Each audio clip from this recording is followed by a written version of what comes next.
Shalom Elohim, haleluya, puji nama Tuhan. Semangat pagi Bapak Ibu Saudara yang dikasihi Tuhan kita Yesus Kristus. Jumpa lagi bersama saya Pendeta Samuel Mabuntu dalam Renungan Pagi ke 2559 hari. Renungan pagi ini mengudara, puji Tuhan. Bapak Ibu Saudara yang dikasihi Tuhan, sebelum kita membaca, mendengarkan, dan merenungkan firman Tuhan hari ini, mari kita berdoa, minta pimpinan Roh Kudus. Kita berdoa. Bapa di surga, berbicaralah kepada kami semua. Pakai firman Tuhan ini untuk menegur kami, menasihati kami, meneguhkan iman percaya kami, dan memberkati kami semua. Di dalam nama Tuhan Yesus yang adalah firman Allah yang hidup, kami berdoa. Amin. Haleluya. Bapak Ibu Saudara yang dikasihi Tuhan, bersama dengan saya kita akan belajar Alkitab dari kitab Kejadian sampai kitab Wahyu. Mari buka Alkitab kita. Kisah Para Rasul pasal 20 ayat 21 sampai ayat 24. Demikian firman Tuhan. Aku senantiasa bersaksi kepada orang-orang Yahudi dan orang-orang Yunani, supaya mereka bertobat kepada Allah dan percaya kepada Tuhan kita, Yesus Kristus. Tetapi sekarang sebagai tawanan roh, aku pergi ke Yerusalem dan aku tidak tahu apa yang akan terjadi atas diriku di situ, selain daripada yang dinyatakan Roh Kudus dari kota ke kota kepadaku, bahwa penjara dan sengsara menunggu aku. Tetapi aku tidak menghiraukan nyawaku sedikit pun, asal saja aku dapat mencapai garis akhir dan menyelesaikan pelayanan yang ditugaskan oleh Tuhan Yesus kepadaku untuk memberi kesaksian tentang Injil kasih karunia Allah. Amin. Firman Tuhan. Haleluya. Bapak Ibu Saudara yang dikasihi Tuhan, dari kebenaran firman Tuhan ini kita belajar bagaimana hidup seorang Paulus. Yang pertama saudara yang saya tangkap dari kebenaran firman Tuhan ini, Paulus senantiasa bersaksi. Hidupnya dia dedikasikan untuk menjadi saksi Kristus. Saudara, Paulus selalu bersaksi walaupun Paulus mengalami banyak sekali tantangan di saat dia bersaksi. Dia mengalami penganiayaan, dia ditangkap dan dimasukkan ke dalam penjara. Saudara yang dikasihi Tuhan, ada banyak sekali pencobaan-pencobaan yang dialami Paulus, tapi tidak membuat Paulus berhenti untuk bersaksi. Bapak Ibu Saudara, ada banyak orang Kristen ketemu dengan saya, saya tanya apakah masih bersaksi. Mereka berkata saudara, mereka sudah berhenti bersaksi. Kenapa? Karena pengalaman pertama mereka ketika mereka bersaksi, mereka mengalami penolakan, mereka diusir, mereka mengalami penganiayaan, sehingga membuat mereka trauma. Bapak Ibu Saudara yang dikasihi Tuhan, saya mau bilang, ketika kita bersaksi, ketika saudara mengalami ada banyak sekali tantangan di sana, saya mau bilang, itu Alkitabiah. Kalau saudara mengalami ada banyak sekali tantangan ketika saudara bersaksi, saudara dianiaya, saudara menerima hal-hal yang tidak baik, saya mau bilang itu Alkitabiah. Amin. Saudara yang dikasihi Tuhan, perhatikan bahwa Paulus ada mengalami banyak sekali persoalan pergumulan, tapi tidak membuat dia berhenti bersaksi. Haleluya. Paulus bersaksi kepada siapa? Kepada orang Yahudi dan orang-orang Yunani. Paulus bersaksi kepada semua orang bahwa Yesus adalah Tuhan. Yesus adalah Mesias. Dialah yang dinubuatkan para nabi. Paulus bersaksi kepada semua orang bahwa semua nubuatan-nubuatan dalam kitab-kitab suci semuanya tergenapi pada Yesus Kristus Tuhan. Saudara yang dikasihi Tuhan, tujuan dari kesaksian Paulus kepada orang-orang Yahudi dan orang-orang Yunani supaya mereka bertobat. Amin. Supaya mereka kembali ke jalan Tuhan yang benar. Supaya mereka mengikut Yesus. Saudara yang dikasihi Tuhan, tujuan dari kesaksian Paulus kepada orang-orang Yahudi dan orang-orang Yunani, supaya mereka percaya bahwa Yesus adalah Tuhan, Yesus adalah Mesias, Yesus adalah penggenapan dari nubuatan-nubuatan kitab suci. Haleluya. Tujuan dari kesaksian Paulus, supaya mereka, orang-orang Yahudi, orang-orang Yunani, percaya pada Yesus, mereka diselamatkan. Amin. Haleluya. Saudara yang dikasihi Tuhan, tujuan itulah yang membuat Paulus tidak berhenti bersaksi, tidak berhenti memberitakan Injil. Makanya firman Tuhan dikatakan, aku senantiasa bersaksi. Saudara yang dikasihi Tuhan, Paulus senantiasa artinya selalu, tanpa henti. Amin. Dia selalu menceritakan tentang Injil kerajaan Allah kepada semua orang yang dia jumpai. Saudara yang dikasihi Tuhan, dimanapun saudara berada, saudara dan saya adalah saksi Tuhan. Amin. Mari kita ceritakan kepada semua orang tentang apa yang Yesus sudah lakukan dalam kehidupan kita. Yang tadinya saudara belum mengenal Tuhan, saudara ada di jalan yang sesat yang menuju pada kebinasaan. Tapi karena Injil, akhirnya saudara percaya pada Yesus, saudara diselamatkan. Saudara yang tadinya mungkin mengalami sakit penyakit yang begitu ganas, yang hampir merenggut nyawa saudara. Tapi karena kemurahan Tuhan dalam kehidupan saudara, mungkin ada seorang hamba Tuhan, ada seorang teman yang memperkenalkan saudara kepada Yesus. Lalu saudara dilayani, saudara didoakan, dan saudara mengalami jamahan Tuhan, saudara disembuhkan. Amin. Saudara mengalami mujizat itu. Saudara, tujuan dari mujizat terjadi dalam kehidupan saudara, supaya saudara menjadi saksi Tuhan. Menceritakan apa yang Tuhan Yesus sudah kerjakan, lakukan dalam kehidupan saudara kepada orang lain di luar sana yang mungkin mengalami sama seperti yang saudara alami, yang sakit, yang sudah hampir kehilangan harapan untuk sembuh. Tapi saudara yang dikasihi Tuhan, ketika saudara bersaksi, orang yang sakit sudah mulai kehilangan harapan itu, memiliki pengharapan baru dalam Kristus Yesus Tuhan. Dia percaya Yesus dan akhirnya dia dilawat Tuhan, dia mengalami mujizat, dia disembuhkan. Saudara, dari kesaksian saudara, sehingga orang yang tadinya hampir mati binasa, mereka percaya pada Yesus, mereka diselamatkan. Amin. Itulah tujuan Tuhan, untuk kita bersaksi kepada semua orang, supaya mereka percaya kepada Yesus Kristus. Mereka bukan saja disembuhkan, mereka bukan saja hidupnya dipulihkan, tapi mereka menerima keselamatan daripada Tuhan kita Yesus Kristus. Haleluya.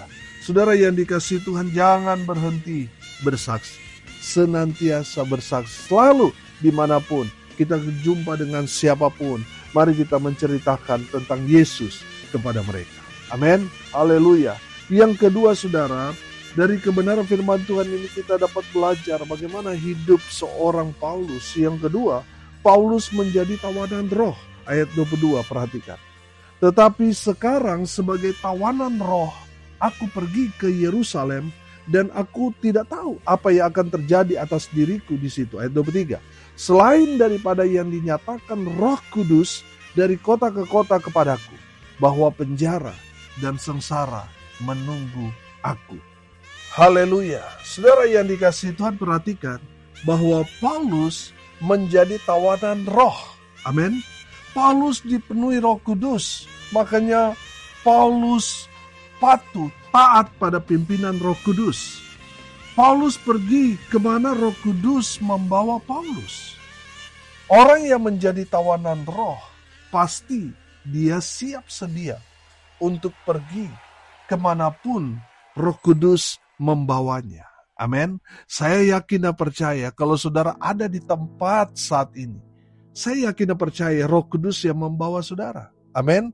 Dan kalaupun kita boleh dipercaya dengan segala macam kesibukan dari pelayanan, saudara saya yakin dan percaya Roh Kudus yang membawa saudara sehingga saudara ada dalam pelayanan sekarang. Dan kalaupun saudara mungkin dipercaya pelayanan ke sana kemari, saudara saya percaya Roh Kuduslah yang membawa saudara. Amin. Dan kalau saudara taat pada pimpinan Roh Kudus, saudara menjadi tawanan roh itu. Sehingga saudara tidak hidup untuk dirimu sendiri, tapi saudara bergantung sepenuhnya kepada pimpinan Roh Kudus. Amin. Orang yang menjadi tawanan roh, dia pasti siap sedia untuk pergi kemanapun. Pelayanan apapun yang dipercayakan kepada dia, dia pasti akan kerjakan secara maksimal. Amin. Orang yang dipenuhi Roh Kudus pasti berada di tempat yang tepat, di mana Tuhan mau dia berada dan hidupnya berdampak. Amin. Saudara yang dikasihi Tuhan, saya melihat Paulus dia ke sana kemari pelayanan, saudara. Dari kota ke kota, dari desa, masuk desa, ke pedalaman dan sebagainya. Saudara kalau mengikuti perjalanan Paulus, saudara itu luar biasa. Dari Yerusalem sampai ke Eropa, ke Asia dan lain sebagainya, saudara. Pelayanannya sungguh luar biasa. Karena apa? Karena Paulus menjadi tawanan roh. Kemana Roh Kudus membawa dia? Paulus tunduk, taat pada pimpinan Roh Kudus. Amin. Haleluya. Bapak Ibu Saudara yang dikasihi Tuhan, yang ketiga, dari kebenaran firman Tuhan ini kita belajar bagaimana hidup seorang Paulus. Yang ketiga, Paulus seorang pemberani. Amin. Bapak Ibu Saudara yang dikasihi Tuhan, perhatikan ayat 24. Tetapi aku tidak menghiraukan nyawaku sedikit pun, asal saja aku dapat mencapai garis akhir dan menyelesaikan pelayanan yang ditugaskan oleh Tuhan Yesus kepadaku untuk memberi kesaksian tentang Injil kasih karunia Allah. Haleluya. Bapak Ibu Saudara yang dikasihi Tuhan, Paulus tidak takut di penjara. Paulus tidak takut sengsara, dianiaya, tidak takut dia. Paulus juga tidak takut mati. Paulus tidak takut pada bahaya maut sekalipun. Asalkan apa?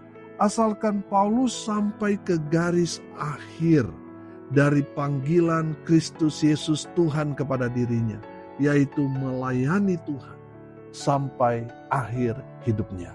Bapak Ibu Saudara yang dikasihi Tuhan, jangan takut pada tekanan, pada persoalan yang terjadi dalam kehidupan saudara.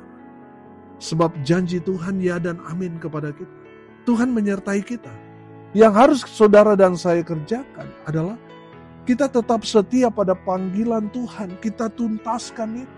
Amin. Saudara yang dikasihi Tuhan, ada berapa banyak orang karena dasar penakut saudara. Mereka ketika menghadapi ada banyak tekanan saudara, akhirnya apa? Murtad. Akhirnya mereka meninggalkan Tuhan, bahkan menyangkali. Saudara yang dikasihi Tuhan, mari kita belajar dari Paulus. Dia dengan gagah berani. Dia tidak takut pada ancaman, pada maut sekalipun dia tidak takut. Yang menjadi fokus daripada Rasul Paulus, bagaimana dia dapat menyelesaikan tugas yang Tuhan sudah berikan kepada dia. Saudara yang dikasihi Tuhan, saya yakin dan percaya, kalau ada Roh Kudus dalam diri kita, maka Roh Kudus itu akan memberi kita roh keberanian. Amin. Sehingga kita tidak takut mati. Karena firman Tuhan berkata, kalau kita takut kehilangan nyawa, kita akan kehilangan nyawa. Bapak Ibu Saudara yang dikasihi Tuhan, saya buka dalam Wahyu pasal 21 ayat 8 berkata begini. Tetapi orang-orang penakut, orang-orang yang tidak percaya, orang-orang keji, orang-orang pembunuh, orang-orang sundal, tukang-tukang sihir, penyembah-penyembah berhala, dan semua pendusta, mereka akan mendapat bagian mereka di dalam lautan yang menyala-nyala oleh api dan belerang. Inilah kematian yang kedua. Amin.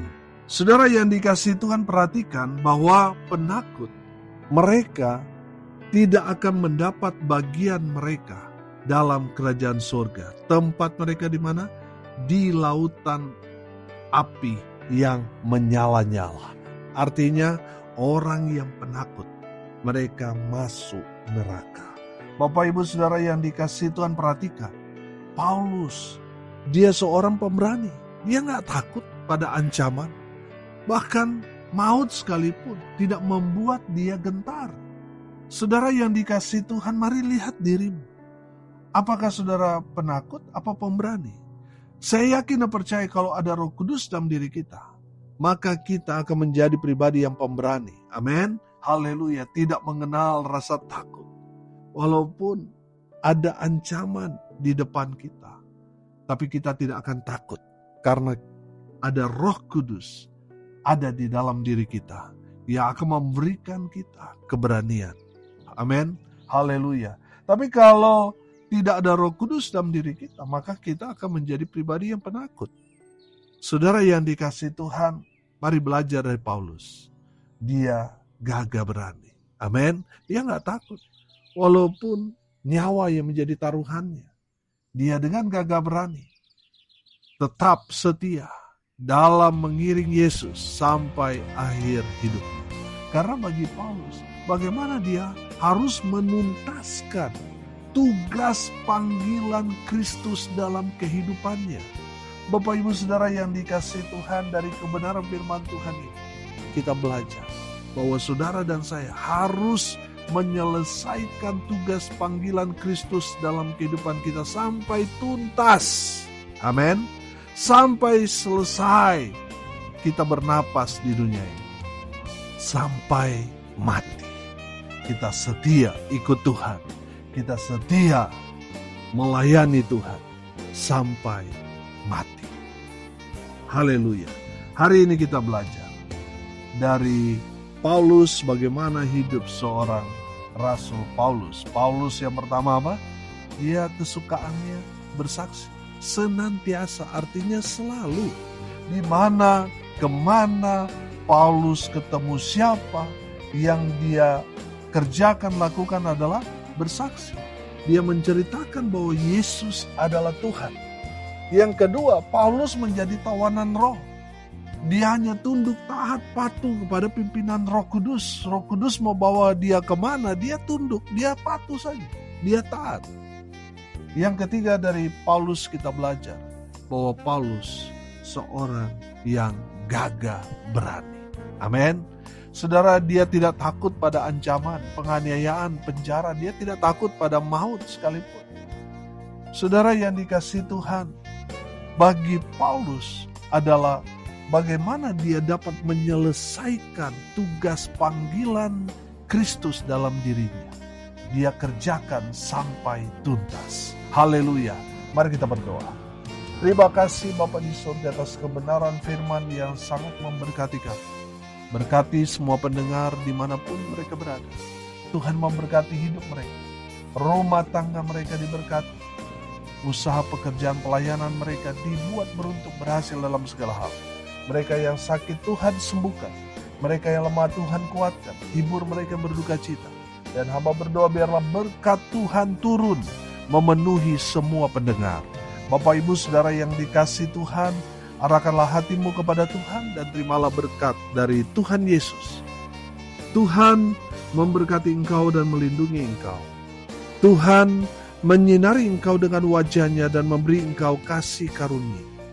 Tuhan menghadapkan wajah-Nya kepadamu dan memberi engkau damai sejahtera. Di dalam nama Tuhan Yesus, sumber segala berkat. Bapak Ibu Saudara yang percaya, diberkati Tuhan, katakan amin. Puji Tuhan. Bapak Ibu Saudara yang dikasihi Tuhan, kalau saudara merasa diberkati melalui renungan pagi ini, bagikan juga kepada saudara-saudara yang lain, supaya mereka juga diberkati. Karena untuk itulah kita dipanggil, untuk jadi berkat. Salam kasih dari Bali. Saya Pendeta Samuel Mawuntu. Sampai jumpa besok pagi. Tuhan Yesus memberkati kita semua. Haleluya.